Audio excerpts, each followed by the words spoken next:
Yo guys, Jonathan here, and today we're taking a look at what's in my bag. Now, maybe you can relate, but I think sometimes being into tech leads us down the path of bags and backpacks that are maybe too tech heavy. Sometimes it's nice just to forget about the bags that have the built-in battery, the 8 million compartments, the 30-pin connector, and focus on one that actually looks good. So what I'm rocking right now is the Heritage by Herschel Supply Company. I believe this is the Raven crosshatch color. It's got a really nice blend of both gray and black, which if you haven't noticed yet is something I am really drawn to. I think the color combos of this bag work really well. Something like the Lunar Epic Flyknit Oreos, the free runs, or in my case, huge shout out to Mr. Daniel Popovich for eyeing those Kobe 11 Oreos in the last video. But really more than anything, there's something about this bag that kind of just turns heads. So the one thing you may notice with this backpack is because it's not super tech focused, you kind of got to bring some of those elements back. There is a laptop sleeve in here, but you notice there's not a lot of padding. So what I did is actually bring an in-case sleeve to my MacBook Pro just to add a layer of protection. So this, just like the backpack, is also rocking that gray and black theme. So by now you should start to see a trend developing with me. And inside this guy is none other than the 2016 Space Gray MacBook Pro. So this is the top spec MacBook Pro, which might seem a little insane, but for me, what was a big deal was actually having 2 terabytes of storage internally, because that allows me to do most of my projects and editing all from within the MacBook Pro. Now, the other day I got a question on Twitter asking if I retired my Mac Pro for this MacBook Pro, and funny enough, I haven't actually used a Mac Pro in over a year now. So to answer that question, yes, I have been exclusively editing all of my videos off this MacBook Pro. What's awesome with this is when I'm at home or the office, I've been docking this into LG's Ultrafine 5K display so I can take advantage of a larger screen, keyboard, mouse, dedicated speakers. And then conversely, when I'm ready to pack up and go or I'm out traveling, being able to take that MacBook Pro and having that kind of continuity off a single machine is kind of awesome.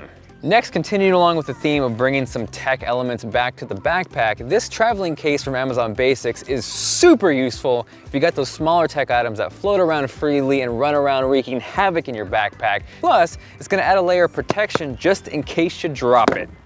So within this guy, first up is the Kingston Mobile Light Wireless Pro, and huge shout out to Kingston for not only sending this out, but also sponsoring this video. So this guy essentially is the Russell Westbrook of tech accessories in the sense that it is a multi-talented triple threat. First off, it is a 6700 milliamp hour external battery. Second, there are 64 gigs of storage built in that you can use to access wirelessly or back up to. And lastly, there's an SD card slot and USB port that you can use to not only expand the storage of this, but also transfer files from things like a DSLR to your smartphone wirelessly. Beyond that, we can also access files either internally or off an SD card, which we're gonna do in this case. So I can hop into the pictures and scroll through them just like I normally would in my camera roll. These are from the SD card and not from the phone.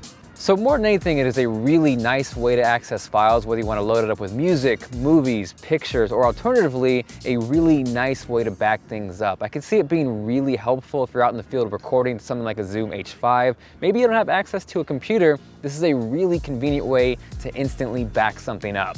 Next is the Hutu Shuttle USB dongle, dock, whatever you want to call this. This is what I use alongside my MacBook Pro. And this gives me 3 USB 3 ports in the USB-A flavor, an SD card slot, HDMI right here, and then a USB-C pass-through, which is actually more useful if you're using a 12-inch MacBook.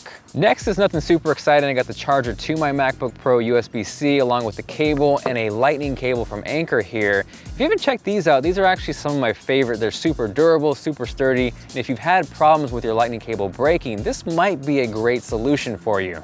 Lastly, inside the case, these are probably a rarity in terms of what you'd see as far as headphones go. These are the UM10 Pros from Westone. They're actually in-ear monitors, and surprisingly, they have become my go-to in-ear headphones for editing on the road. They're a little intimidating at first simply because of how you have to put them in your ears. Normally with earbuds, you just pop them in, but with these, you kind of got to wrap them around your ear almost to the point where they feel like they're upside down. But once you lock them in, they're not going anywhere, and the sound isolation you get from these is crazy. Where I find these especially useful is when I'm editing on a plane. Battling the outside noise of the engine and people usually doesn't work out so well with most headphones, but with these, I'm able to focus on what I need to hear. The downside with these though is because they work so well, if they're in your ears and you have music playing when someone is trying to talk to you, you are not gonna be able to hear them. Now, the one thing that has remained consistent from my last What's in My Bag video are these Sony Hear-On wireless headphones, which I'm including for a couple of different reasons. One, these are legitimately my favorite pair of wireless over-ear headphones. I would even go as far as to say I would take these all day over the Bose QC35s. And two, since my last video, these headphones have dropped about $100 in price. So if you're on the fence about picking these up, I initially thought they were worth every penny, but now with the price drop, it is a no-brainer. Lastly, rounding out my bag is, surprise, surprise,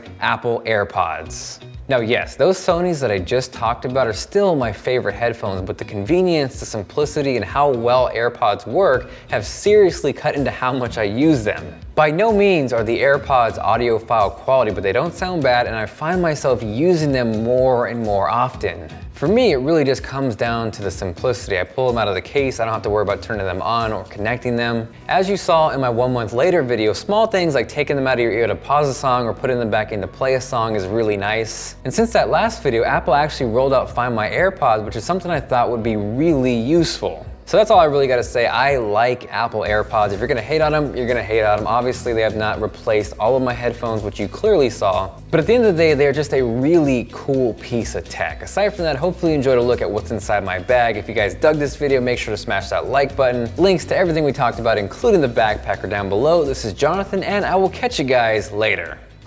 Shout out to all the